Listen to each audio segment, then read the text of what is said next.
Welcome to the Church at Rock Creek Online. It's Greg Kirksey, Mark Evans. We hope you are doing well. If we can pray for you. Anyway, you got anything going on, there's a number on the screen. Text us. You know this. If you want to give today, go to churchatrockcreek.com. How are y'all doing in life? Good. Other than the Cubs? Hey, we're doing great, though. What? Cubs are doing great. We're on a winning streak. Are you really? Yes. I didn't know that. Of course you didn't know that. You don't even know anything about baseball. Why are we even talking about this? I text you They've about won the 2 out Cubs of the when last things are 12. bad I know. constantly, right? I Yes. shouldn't take pleasure in him hurting, and I need some help. Do a series. Just because we got rid of a few veterans, you know? Yeah, that's right. I know. Now we're During getting the younger. trade deadline, I tried to get rid of some veterans around here. We didn't. Hey, Oh, we need that's good. That's got a lot going on. We'll tag you in the at one of these sermons. You'll just need to turn your chair and just speak directly to me. Yeah, and yeah, say, that's this right. is what's wrong with you. Oh, no. Hey, we're gonna have a great time. Let me pray for you, and then I'm gonna turn it over to Greg. He's gonna teach us. I think your life could change today. Talk about not just knowing about Jesus. We want to know Jesus, Absolutely. right? We want to Absolutely. know Him. So let me pray for you. God, we love you so much. We praise you. We thank you. We know that you are in complete control, even when we don't understand, even when we don't see it. We trust you, and we love you, and we give you all we have in Jesus' name. Amen. Amen. Amen. Well, guys, I think you're going to be interested. I recently read that a good sermon should ask a question and that the biblical text should provide the answer. And I thought that's pretty good. Yeah. I like that. And with that background and with that in mind, here's today's question. And I personally believe it's the most important question you could ever be asked to answer. And that is, do you know Jesus? Now, obviously, that's a personal question and one no one else can answer for you. You and only you can answer that question. I can't answer the question. Mark, Jason can't answer that question. Today's sermon text cannot actually answer that question for you, but the scripture passage is going to help you better understand that question so you can answer it. Recently, I had someone contact me for an appointment to meet with me in my office, and after confirming the date and time, they showed up, and I had said when we made the appointment, I look forward to getting to know you. Well, when they show up and they arrive in my office for the appointment, she began by referencing that I said I wanted to get to know her, and she said to me, "You do know me." Well, it became clear to me that she'd interpreted my words to mean that I had no idea who she was. But I did know who she was. I quickly clarified my comment by assuring her that I knew who she was, that I knew she attended Rock Creek, and in fact, I knew exactly where she sat in the worship center when she does attend, and that I'd actually personally greeted her, remembered doing so, and I knew who she was, but I did not really know her. And I went on to point out that one of the really frustrating things for me, and I think for both of you guys as well as a pastor of Rock Creek, is that unfortunately we actually don't know a whole lot of you. I mean, I may know your name and you know mine, and I may know where you work and if you have a family and some general idea of how long you've been attending Rock Creek. But at the end of the day, there actually are very few people who worship at Rock Creek that we could say that we truly, really know. Yeah. And my fear is that may be true with most people's relationship with God too. You can know a lot of things about God without really knowing Him. So with that clarification, let me ask today's question again. Do you know Jesus? Most of you listening to me know a good deal about Jesus, but do you really know Him? That's the question. It's possible to know a whole lot of things about Him and not really know Him. You may know He was born in Bethlehem in a stable. You may know He grew up in Joseph and Mary's home in Nazareth. You may know He selected 12 men as disciples and traveled with them throughout Judea and Galilee, teaching and preaching and performing many miracles. You may know that He professed to be the Son of God and thus was crucified outside the walls of Jerusalem. And you may know that 3 days later He rose from that tomb in which His body laid.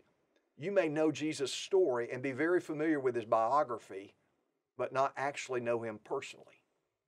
Many people believe in God, but faith moves beyond belief as we get to know Him by experience.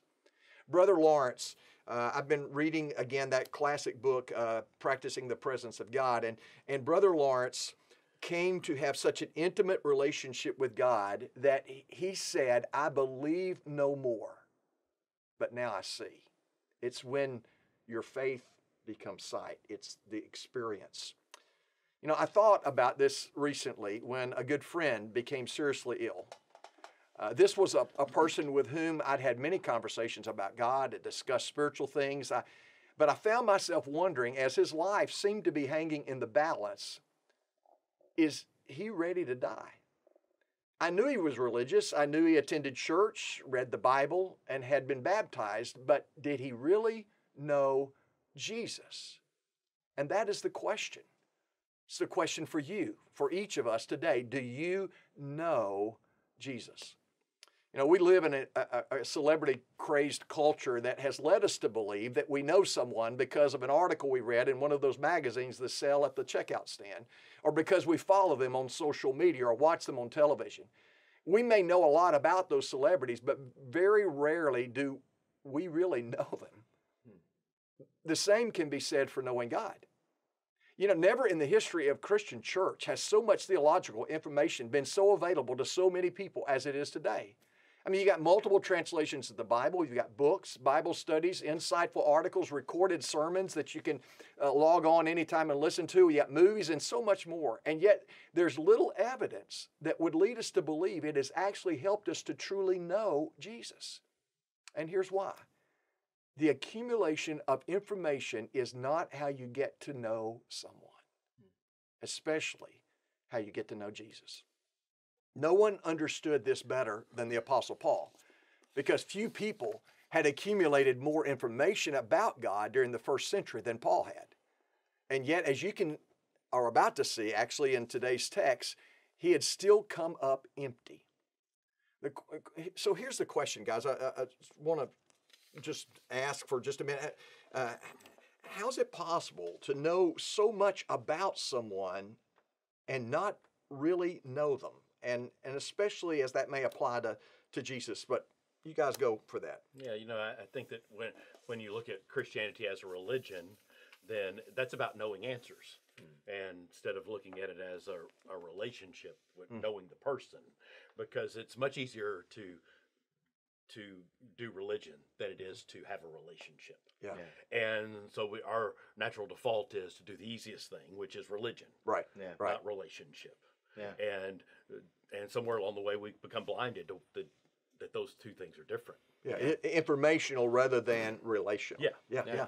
Yeah, I kind of grew up in an era going to church camp and hearing my dad preach and Mark preaching to students. And this phrase came along, do you have a personal relationship with Jesus? And so I think at some point you've got to ask, hey, when it's just me, when there's nobody else there, what does that look like? Is every time that I pray, is someone else leading it? Is every time that I study the Scripture, someone else is talking about it? Like, has there been a moment in my life where I started to take these steps and really, and I'm not going to get ahead of ourselves, but to spend time with Jesus? Yeah.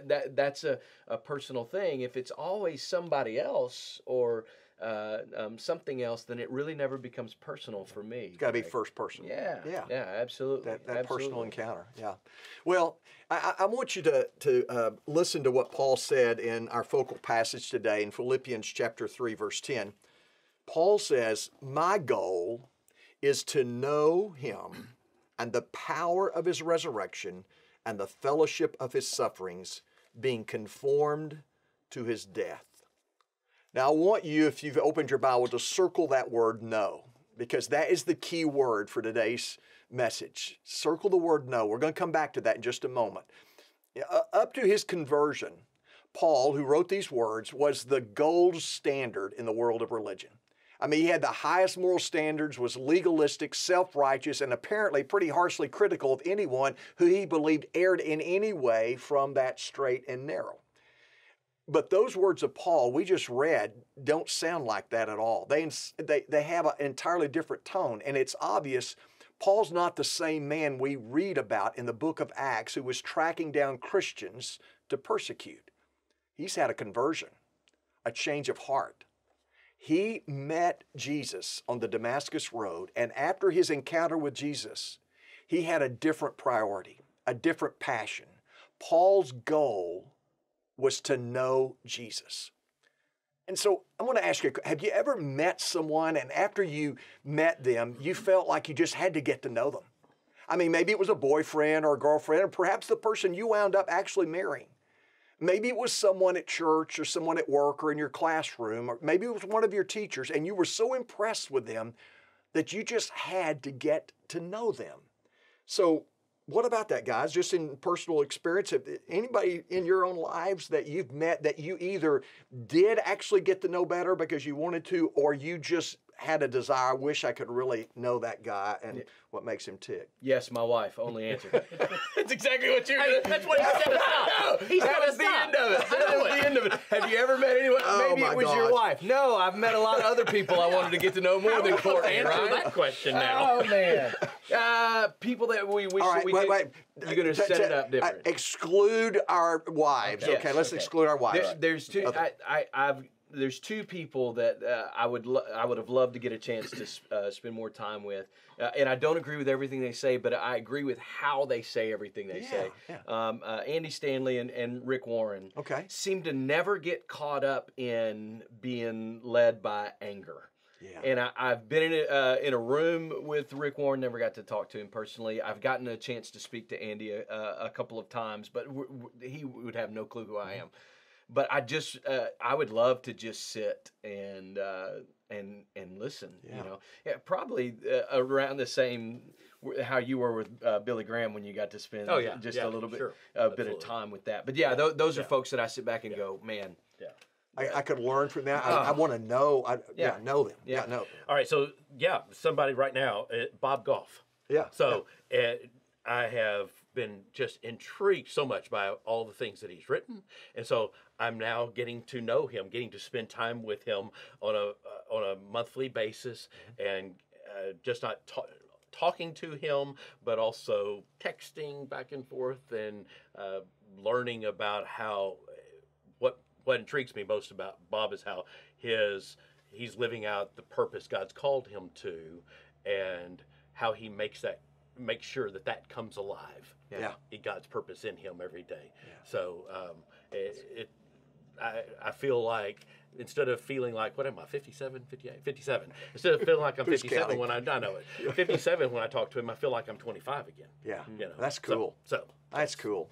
Well, I think it's a great thing to do, and I've had the privilege of doing that. You're really good point. You know, for you? Well, Dr. Toller, you know, he was a professor. He was a professor at Southwestern Seminary, and one of the most brilliant men that I ever knew. And I won't bore you by telling you all the story. His story is incredible. But having had him in class, and then it was just, you know, he was one of those people I really would like to know as several of my professors, but I had the opportunity to get to know Dr. Toller because he began going with me on all of my trips to Israel. Yeah.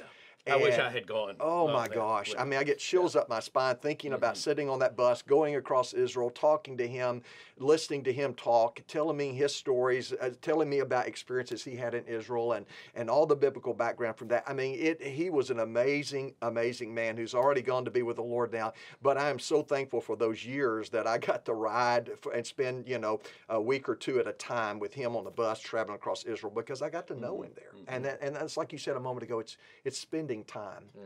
Yeah, perhaps the reason I wonder if so few people seem interested in knowing Jesus today is maybe they're just not impressed with him like I'm impressed with Dr. Toller or you're impressed with Bob Goff. You know, I mean, maybe the reason is we're just not really that impressed. You know, the world is too busy craving other things, other people. Money, fame, power, truth, that kind of stuff. That's really what Paul is warning the Philippians about here in chapter 3. He's warning them, if you read the entire chapter, about pursuing the wrong things, having the wrong goals. You know, Paul states emphatically, my goal is to know him. It became Paul's passion to know Jesus. And that's where it starts. There has to be a passion for Jesus, a passion to know him, to learn. You know, knowing a person is a mixture of experiences. Meeting someone begins that knowing. And every experience after that adds to it. You ought to know him better today than when you first believed in Jesus. You know, the word gnosko, I had you circle the word know a moment ago or ask you to do that. That's the key word here. Know is the Greek word gnosko. It's translated here as know. It's not the only word in the Greek that's translated know, but that's the word used here. And to best explain what it means, English words like personally, intimately, experientially, that's what this means. Paul says, I want to know him personally. I want to know him intimately. I want to experience him. It means to know through experience. So let me just illustrate this one, something that you could all understand, and that is, you know that honey is sweet. But you know honey's sweet not because you read that it's sweet in a book. You know honey's sweet because you put a drop of that substance on your tongue and you experienced it. Paul is obsessed with experiencing Jesus, knowing him by experience. For him, nothing else matters. It is his highest priority, and his word know has three direct objects in today's text, and that's going to form our outline. Number one, Paul had a desire to experience Jesus personally. The first phrase of verse 10 says, my goal is to know him. Underline that word him. Paul states this as his goal after itemizing all of achievements. You go up and look in the first verses of chapter 3, and he's itemizing his achievements, his accomplishments, all of this religious stuff that he's done. But in verse 7, I want you to listen to what he says. I once thought these things were valuable, but now I consider them worthless because of what Christ has done. Yes, everything else is worthless when compared with the infinite value of knowing Christ Jesus my Lord. Paul's value system changed when he met Jesus.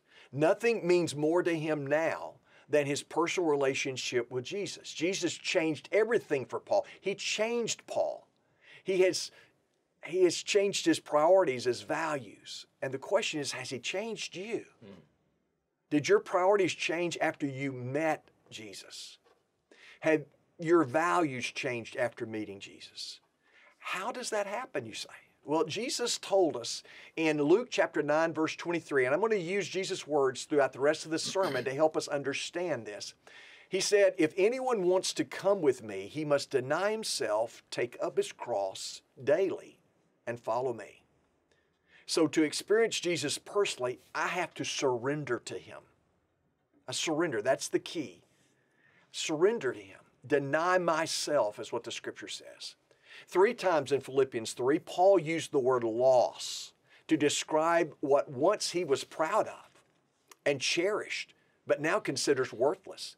He surrendered to Jesus. He denied himself. He let go of the things he once held dear, his own religion to some degree.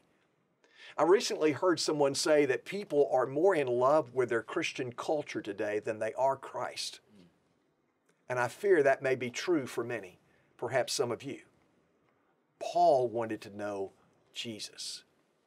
He wanted to know him personally, so he surrendered to him. So let me just pause right there for just a second, guys, and just ask you about this thought, this idea that it would be possible to, what is it about our Christian culture that would replace for us a personal relationship with Jesus? We're more in love or more attached or value more the Christian culture itself than Christ personally. Well, when you fit all this together, Greg, first thing is this. That only happens in parts of the world where following Jesus doesn't cost you. Yeah, okay. Where it's comfortable and seems to be temporarily rewarding or culturally rewarding my status or relationship. Because when you start laying it on the line and it's going to cost you maybe position or prominence or, other popularity, things like that, all of a sudden it's not just I want to be around the culture. Paul's writing this from an angle of someone who gave up everything.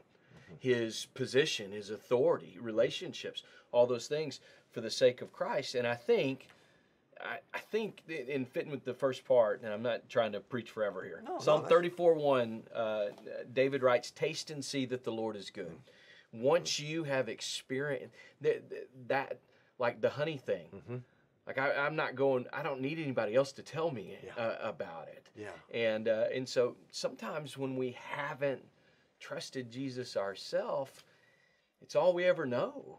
Yeah. And we get comfortable there, just kind of going through the charade and going through the motion. And so I bet there's a lot of reasons why that happens. Yeah, it's true. We so much focus on, we have a tendency to focus on trends and brands. And we have certainly turned Jesus into a trend or a brand. Yeah. And because of that, it stays a trend. It stays a brand. We're with this in group. We know how to act a certain way. We like the trend of Christian culture, and that becomes so much more important to us easily than how every day I can surrender to Christ in a new level of my life. That is so good. I mean, you know what the image comes to my mind when you're talking about that is walking into a Christian bookstore. And there's nothing wrong with Christian bookstores, okay? But they've got everything. They've got jewelry and they've got furniture and they've got all of this stuff. And if we're not careful, we become what Paul fought so hard in Ephesus about. You know, the goddess Diana was just a big deal, and big money too. And that's what Paul resisted all the time. And I think that may be part of it. We fall in love with the culture. You know, you got to surrender to Jesus. That means you give up your own rights. You deny yourself. You have to trust Jesus. You trust him. That's an important word because it is actually the key to a personal, intimate relationship, isn't it? I mean, intimacy is what we call the experience of really knowing another person. We use special language when describing this experience. We use spatial language. An intimate friend, for instance, is someone we feel close to. They know us at a deep level, that we might say. If something happens in that relationship that damages that intimacy, we may say we feel distant from them now. But intimacy really isn't spatial. It's relational. You can be sitting right beside someone with whom you feel distant and feel close to someone who's on the other side of the world. So it's not the nearness, the proximity. It's the intimacy is not spatial, it's relational. What makes us feel intimate with another person?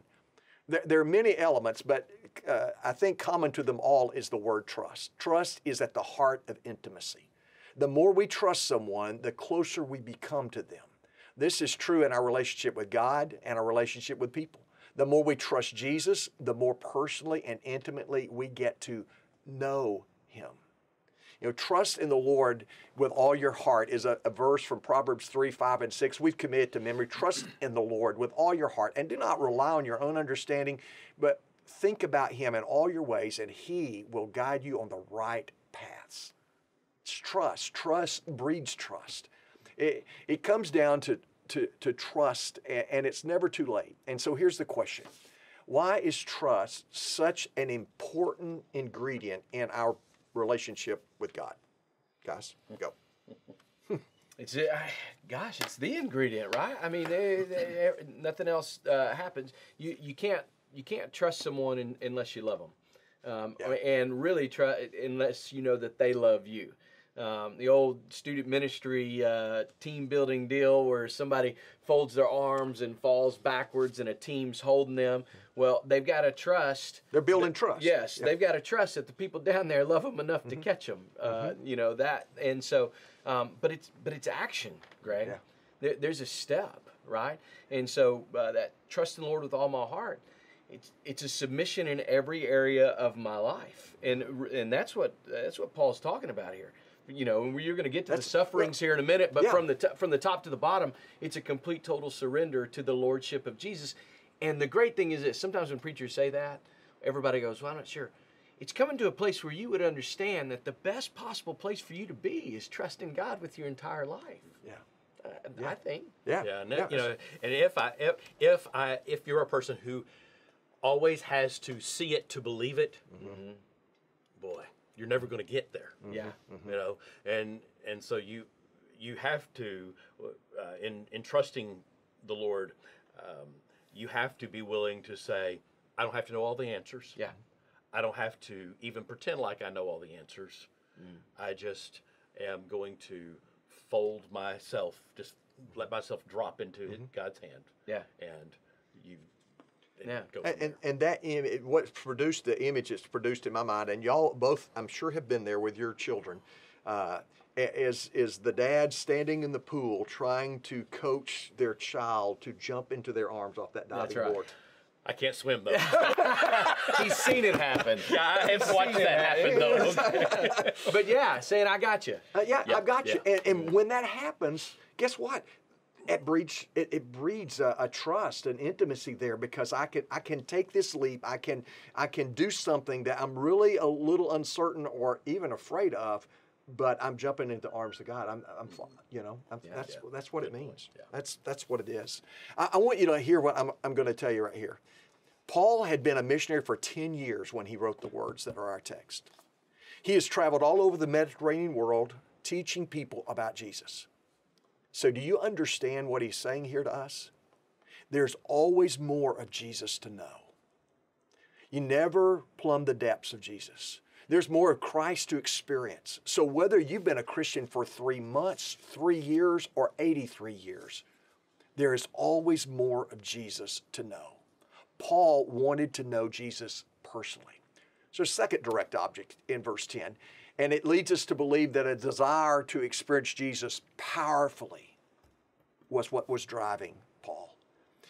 Verse 10 says, my goal is to know him, personal, and the power of his resurrection. Underline that, power of his resurrection. Paul wants to experience the same power that raised Jesus from the dead. That was for Paul then, and it is still for us today, guys, the game changer. The resurrection changed everything. It validated the authenticity of Jesus, that he was who he said that he was. And once Paul grasped that, he wanted to experience that power of Jesus in his own life. He wanted to know him at that level. You know, up till the time Paul met Jesus on that Damascus road, he had relied on religion, rituals and rule keeping. It carved out his security. It was all on him, what he could do. But now he realizes all those achievements and all those accomplishments were, in comparison to Jesus, worth nothing. Because of him, I have suffered the loss of all things, he said, and consider them filth, so that I may gain Christ and be found in him, not having a righteousness of my own from the law, but one that is through faith in Christ. You know, when Paul is saying, what he's saying to us here is, I'm doing what Jesus said. If anyone wants to come after me, let him deny himself and take up his cross daily. When he takes up his cross daily, that means to experience Jesus personally, you have to sacrifice for him. So that's the next word you need to surrender is the first step. Sacrifice is the second step. If you're going to know him and the power of his resurrection, it will cost you something to really know Jesus. But when compared with what you get in return, it is worth it. In fact, Paul said he considered what he gave up, what he had sacrificed, as filth, garbage, rubbish. The Greek word it's a vile word. Actually, it's translated in some translations dung, and that's really what it meant. It was a disgusting term that talked about animal excrement. You know, there are all kinds of other words that we might say, but aren't appropriate here. But do you think this way? I mean, do you look at all the things you've held dear in your life, all your achievements and accomplishments, the things that you value, all those things, and realize that you don't really care about them more than you care about Jesus? In fact, they are, in comparison to Jesus, just like dung. You know, Paul is the supreme illustration of Jesus' parables that we're familiar with in the Gospels of the buried treasure and the pearl of great price. You find those things and you're willing to give up everything you have, sell everything you own in order to possess that treasure or that pearl of great price. Paul gave up his identity, his security, his vocation practically for the incomparable value of knowing Jesus and his power. He wants to know Jesus and his power in his life more than anything. And the question is, do you? Or do you prefer to rely on your own efforts, your own accomplishments, your own achievements for your security? So let's just discuss this just for a minute about the risk-reward of a relationship with the Lord.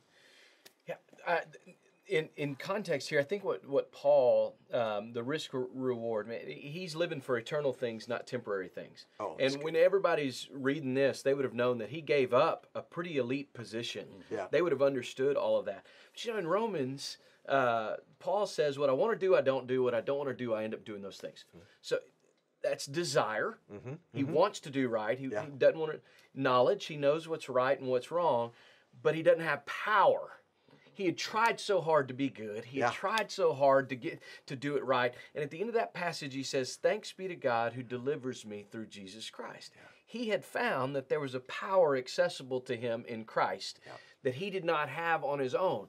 And so the risk reward was this. He went, "Are you kidding me? Yeah. I'm willing to give up all of that for the sake of Christ and knowing him, making him known." And then the ultimate thing is he say, man, if I'm living, it's Christ, and if I die, it's gain. And so it really is, Greg. It's a shift in thought process about life and eternity. And values. And and then you take his sacrifice post his salvation experience. Yes. You know, his Paul's willingness to be all things to all men required him to make sacrifices, you know, that obviously look like those aren't in your best interest.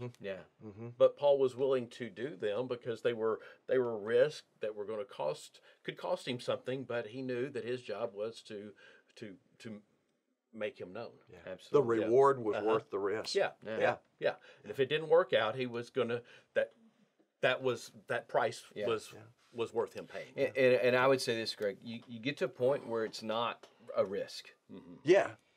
It's a risk in the eyes of the world. Yeah, it may be the first step, but once you begin trusting God daily, and once you know him and the realization of everyone spends eternity somewhere, and the answer of Christ, you go, you could give up everything, and in the same sentence say, I've given up nothing. Like I've gained everything. The payoff. It's the payoff. The payoff it's incredible, and it overshadows anything that you might have sacrificed. Absolutely. Okay, so what Paul is wanting to experience is the power of the resurrection. That word "power" that Paul uses here is the same word he used in Romans 1:16. Romans 1:16 says, "For I am not ashamed of the gospel," and this is part of what you were alluding to, Mark. "For I am not ashamed of the gospel, because it is God's power for salvation to everyone who believes." You know, specifically, the Greek word that Paul used here means that which overcomes resistance. I love that. And it's so easy to understand why Paul would have been interested in that kind of power, because he met resistance for the rest of his life everywhere he went in the same way that Jesus had. And he wanted to experience that same power that enabled Jesus to push through to the very end. You know, when we take a risk, it opens up a chance to know Jesus. As long as we're relying upon our own resources, we'll never know him. You have to sacrifice. Now let me move to the final point, the third direct object in verse 10, a word "know" that's the direct object, the word "know" that Paul uses. And I'm willing to bet most of you would prefer that verse 10 ended, "that I may know him and the power of his resurrection." But Paul he goes on and states he wants to experience and know Jesus. Thirdly, a desire to experience Jesus painfully. Verse 10, "My goal is to know him and the power of his resurrection," and get this, "and the fellowship of his sufferings." Now let me confess to you that this is a verse, guys, that I have somewhat tried to avoid for a good part of my life. It's a passage that I didn't quite grasp. I didn't want to take root in my life, and I read that and I dismissed it and said, "Well, good for you, Paul. I'm not there yet." And I'm just being honest. That's kind of where I am here. But I will tell you, this time for me, as I studied, it was different. I believe there are some really hard times on the horizon. I really believe that, guys. And I'd rather enter those hard times knowing from a firsthand experience that I can depend on Jesus more than just believing. That I've experienced it, I know it, I'm confident in it. You know, most of my life as a Christian, it has been the benefits of following Christ that has taken center stage, and next to nothing about the cost of following him. You know, most Christians I know will do almost anything they can to avoid suffering. It just seems like the human thing to do. But Paul desired to suffer with Christ. He wanted to know Jesus, not some sanitized, insulated version of a religious icon, but the genuine suffering servant prophesied in the Old Testament and lived out in the New Testament.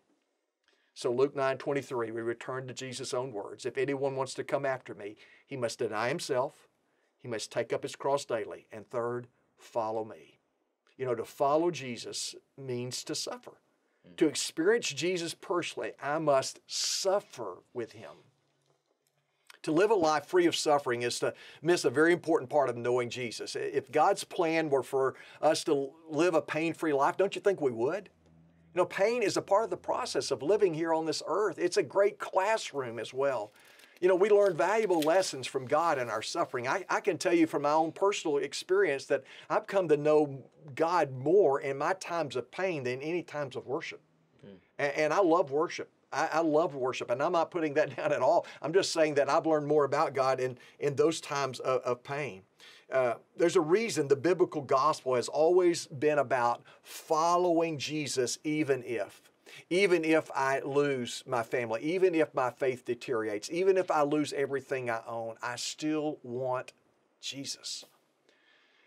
Paul was so consumed with Christ that when he discovered that suffering would draw him closer, he said, sign me up.